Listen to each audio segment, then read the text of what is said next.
Je suis M. Dali Dassé, originaire de l'ouest de la Côte d'Ivoire, précisément Bété de Saïwa. Il faut dire qu'avant la crise, je faisais mes propres business.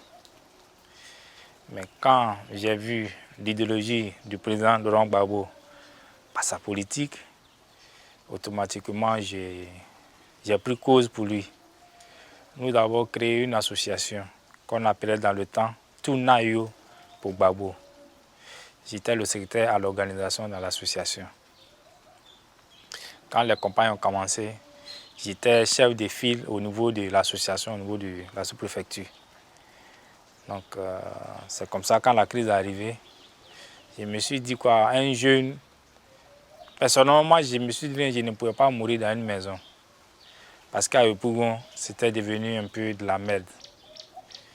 Donc je ne pouvais pas mourir de la maison, donc je suis sorti. Je suis même parti à la résidence. J'ai fait 3 jours. Je suis revenu samedi. Et c'est le lundi qui était le 11, non? Le lundi qu'ils ont pris Gbagbo. Après, moi j'ai quitté Abidjan. Je suis parti à Jacquesville. À Jacquesville, j'ai fait 2 mois à Jacquesville. Et je suis revenu sur Abidjan. Abidjan, j'ai fait une journée. Et le dimanche 3 juillet, je suis rentré sur le Ghana. Mais il faut dire non que ce n'était pas facile. Pour quitter Jacquesville pour rentrer à Abidjan, ce n'était pas facile. Parce que tout Yopougon était occupé par les rebelles. Mais Dieu a permis que je puisse sortir de là. J'ai maman de mes enfants qui m'a habillé ce jour-là, comme un vrai gula. Elle m'a acheté leur boubou de vendredi, plus leur képi. Elle m'a coiffé, elle m'a mis un point ici, le point noir, comme si je suis un musulman. Et c'est comme ça que je suis sorti de Jacquesville. Personnellement, il fallait fuir parce que j'ai beaucoup intervenu. Que ce soit sur le net, que ce soit dans les débats, dans les TD, il y a beaucoup intervenu. Et aussi, quand la guerre a commencé, je suis sorti de la maison.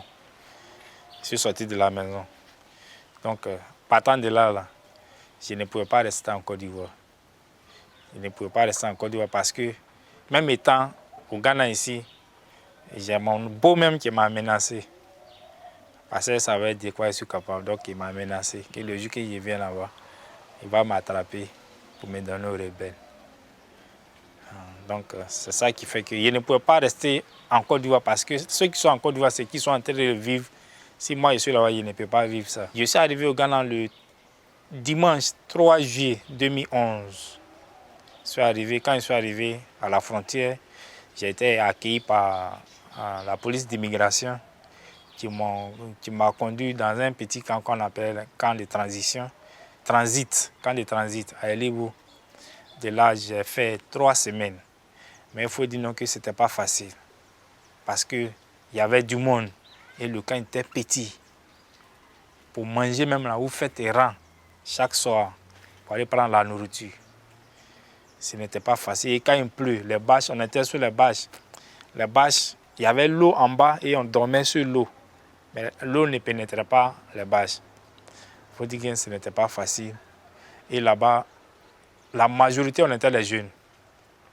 Quand une famille arrive, on prend la famille, on la met dans l'autre camp qu'on appelle Amping. Ce camp était fait pour les cas vulnérables, les familles et puis les personnes âgées. Mais ils maintenaient les jeunes au niveau de Elibou. Donc c'est comme ça, le 20 juillet 2011, qu'ils ont ouvert le camp d'Hermina. Et je suis arrivé au camp d'Hermina. Quand je suis arrivé au camp d'Hermina, le 26, le 2, j'ai commencé à travailler pour les Ivoiriens au niveau de la sécurité. J'ai fait 4 ans à Niwat, la sécurité du camp. J'ai été le responsable adjoint de la sécurité du camp. Et bon, on ne peut pas toujours rester dans un coin, il faut évoluer. Donc de là, je suis quitté là-bas. Aujourd'hui, ma spécialité sur le camp, au niveau de l'administration, c'est moi, je m'occupe de l'eau. Je suis le plombier général du camp. Et secondo, dans la vie aussi, il faut évoluer. C'est la politique qui nous a amené en Côte d'Ivoire et puis on est venu ici. Donc là où on parle de la politique, moi aussi, j'ai mis ma tête là-bas. Donc depuis 28 novembre 2017, j'ai été élu président des jeunes du camp de Djekro. Jusqu'à aujourd'hui, je suis le président des jeunes du camp de Djekro. Mais il faut dire non qu'au niveau de la jeunesse, ce n'est pas facile. Ce n'est pas facile parce que en Côte d'Ivoire, en 2011, nous sommes rentrés ici avec un groupe de jeunes qui étaient déjà à l'école, qui avaient déjà leur diplôme. Mais arrivé ici, ces jeunes, le HR n'a plus rien fait pour eux. Aujourd'hui, donc, le bac, si on veut aller en termes d'études, c'est comme ceux qui sont... Si tu as eu le bac en 2011 et en 2019, ça te fait 9 ans. Donc ça veut dire que tu as le bac plus 9 si tu es à l'université. Mais tout cela, le HR dit non, qu'il ne peut pas gérer ça. Il ne peut pas gérer ça. Partant de là, ces jeunes n'ont plus de soutien. Ils se sont mis dans l'histoire de maçonnerie Manawa, où quand tu t'en vas travailler, quand ton argent devient beaucoup même pour te payer, c'est un problème. Donc c'est difficile pour la jeunesse de se retrouver en exil. Au niveau de la jeunesse du camp, par moment, moi et mon bureau on fait une sensibilisation de bonne conduite. Parce que être réfugié ne veut pas dire non que tu es la dernière personne de la vie. Quand on devient réfugié, on vient pour se former et retourner. On vient pour changer de mentalité et retourner. Moi, je n'ai jamais pensé que je pouvais sortir de la Côte d'Ivoire. Je faisais tout ce que je veux. Mais aujourd'hui, je suis sorti, ça fait 9 ans bientôt que je suis au Ghana. Il y a des contraintes, mais je vois que je ne suis pas dans mon pays. Aujourd'hui, on nous donne, je vais expliquer un truc, on nous donne une carte des réfugiés. Mais la carte des réfugiés ne fonctionne pas. Aujourd'hui, si j'ai cette carte-là, je ne peux pas aller à la banque pour aller prendre l'argent, alors que je n'ai aucune pièce. Quand il va à la banque, on me dit non, qu'il faut avoir un passeport. Il faut avoir un permis de conduire. Mais le Ghanéen, même pour délivrer un permis de conduire à un jeune, c'est un problème parce qu'il n'est pas ghanéen. Ils sont très nationalistes. Donc, on fait une sensibilisation pour que la jeunesse aussi puisse comprendre. Parce que demain, on doit retourner chez nous. On doit retourner. Ce qu'on a fait et puis on est venu ici, à partir, il faut qu'on change. Et ici, on est venu apprendre. C'est parce qu'on n'a pas appris, c'est à cause qu'on a laissé notre pays aux étrangers. Aujourd'hui, les étrangers occupent très bien la Côte d'Ivoire. Mais demain, quand on va retourner, c'est que les Ghanéens nous ont appris. Quand on va aller appliquer ça là-bas, je pense que ça peut changer. Chacun sera sa place dans la vie de la nation. Aujourd'hui, moi, je ne retourne pas parce que... Et la plus grande partie de la jeunesse ne retourne pas parce que ceux qui sont au pouvoir ne sont pas prêts pour la jeunesse.